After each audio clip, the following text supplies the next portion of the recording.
Hello, YouTube. Well, they done made marijuana, recreational use of marijuana, legal starting yesterday, 1st of January. Of course, they passed this law a few months ago, but it was supposed to take effect on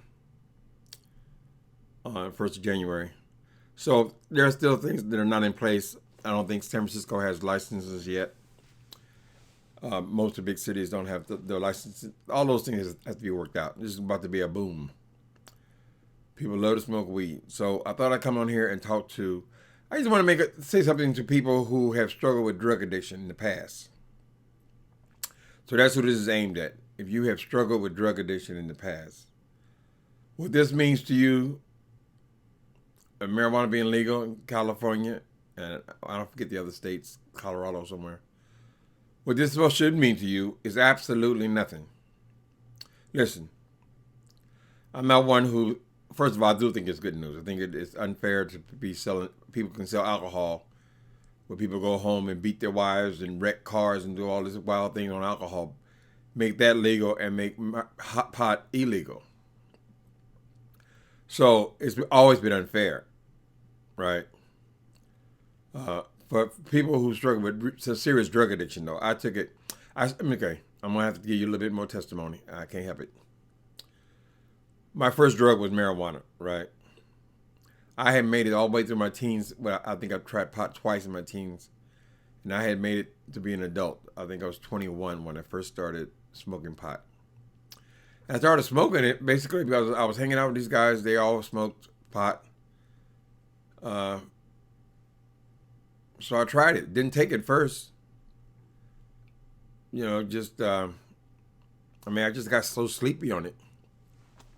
But slowly, I started liking it a little more, a little more. We find things to do that are interesting, and I ain't gonna say what those things were.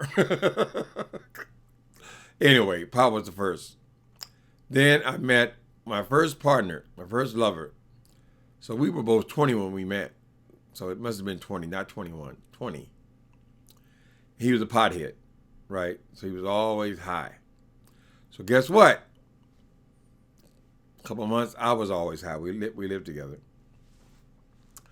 So it was progressive, but for me, I did that for a few years.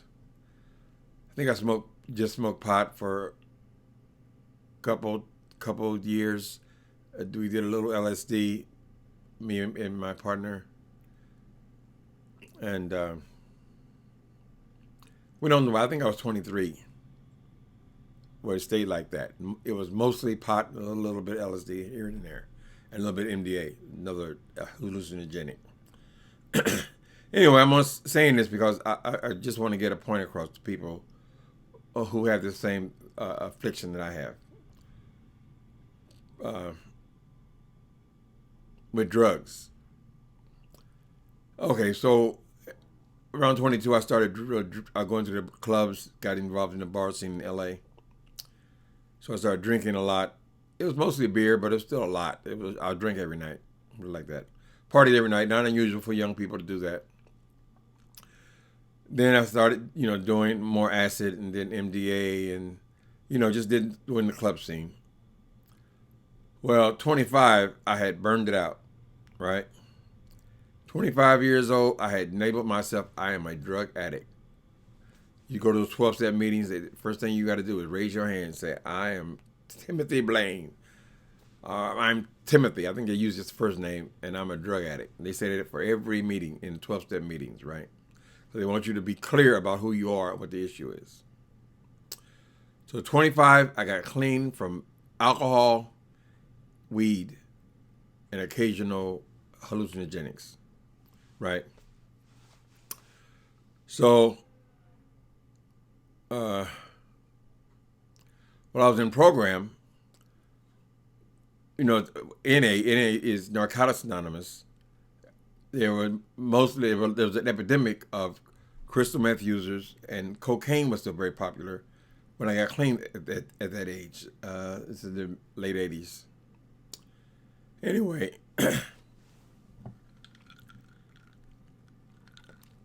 just orange juice, no liquor at all. Anyway, so I'm hearing all these stories about meth crystal meth. All these people will come into the program talking about crystal meth, right? That's basically what you heard about when you were in NA meetings at that time. So I managed to stay clean a couple of years. At 28, relapsed from 12-step AA, NA, both of them. AA, Alcoholics Anonymous. NA is Narcotics Anonymous. But I had just been hearing this information about this crystal meth for 2 years, mainly about all of the sexual activities these people got involved in. I found it fascinating. And when I relapsed on the alcohol, which is what I was used to, it seemed even more fascinating, and I had to try it.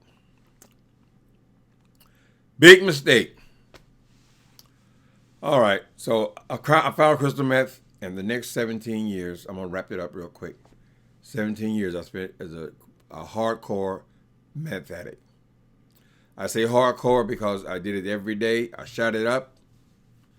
I stole all day in order to get high all night. I was not able to work anywhere.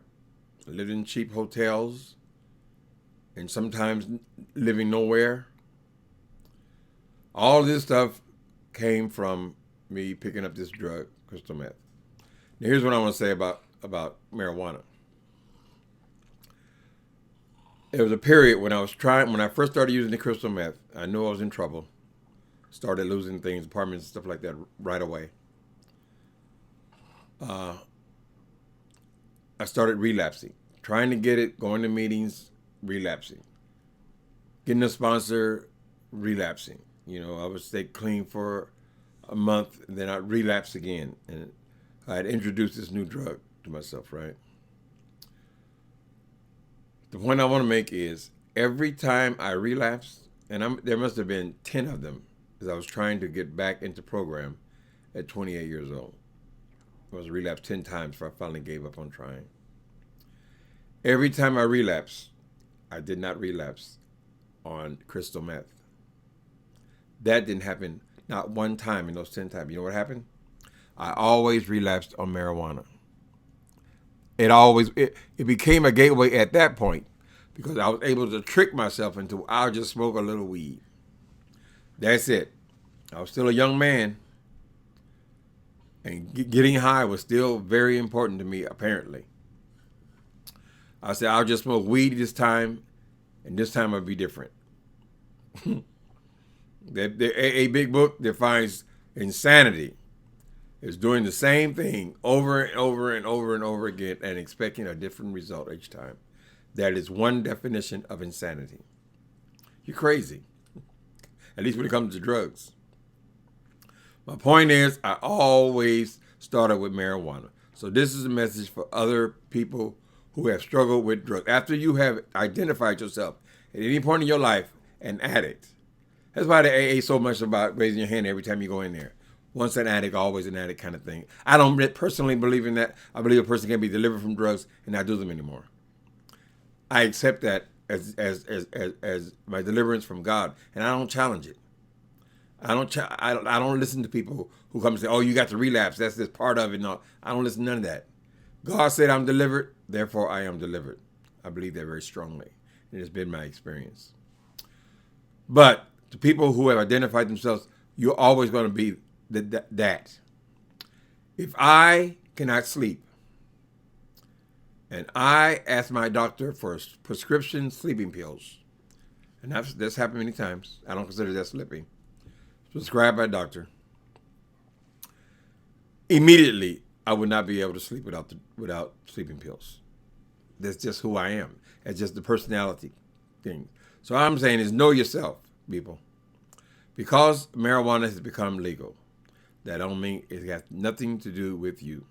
If you are an addict, person who has problem with drugs.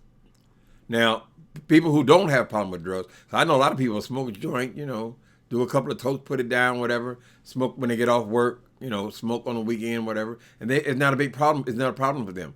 So then, for those people, my hat's off to you. I think it's a great thing. I wish it was me. I wish I could just smoke a little weed here and there and get high every once in a while. That would be great.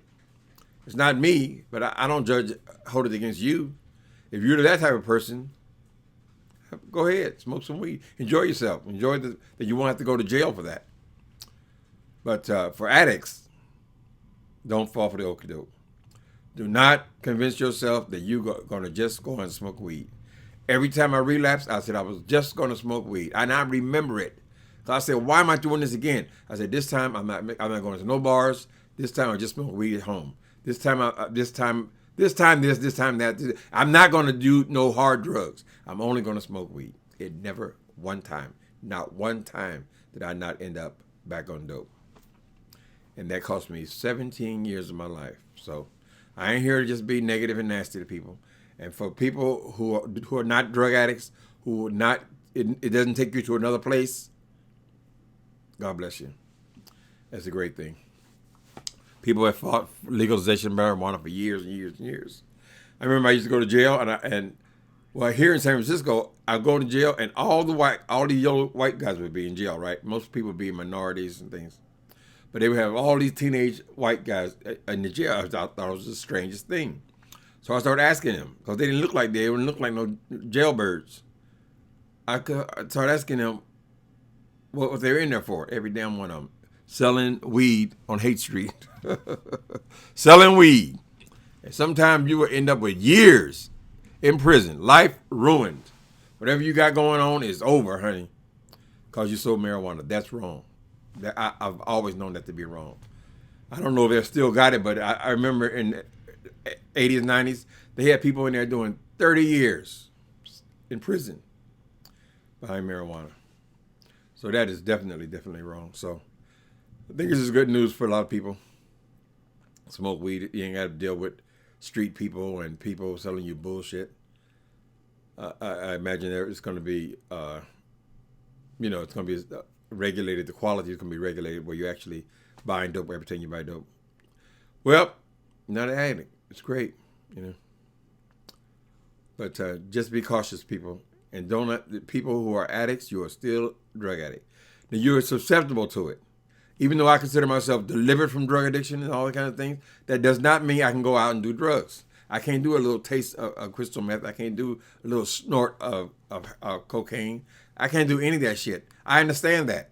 So does that mean I'm still a drug addict? I'm still vulnerable if I use drugs. So it doesn't matter what drug you start with. After you do a couple of tokes of weed, and you feel like Superman, then you can do something else. Because after a while, if you've ever been on anything harder than that, you're gonna get bored with the weed, and you're right back where you started. And it could cost you years and years off your life. It doesn't kill you. The marijuana's not gonna kill you, but if at least anywhere else, it ain't worth it for us. So I do admit I get jealous sometimes. I get jealous because I facilitate groups. The guys smoke weed, and I think, oh, damn, everybody's smoking weed, everybody but me. What's wrong with me? Why not me? Why can't I have a hit? No, I don't want no hit. Hell, no, devil. So it's not bad for everybody. It's just bad for us. Okay? I just want to put that out there. It's a great thing for people who can control themselves. Now, young people, be cautious of this also, though. Weed makes you very, shall we say, laid back. So if you are planning on accomplishing anything with your life, doing anything, if you want to school, you want to do things, be very cautious. Because weed will have you so laid back that you just, wow. Take care, people.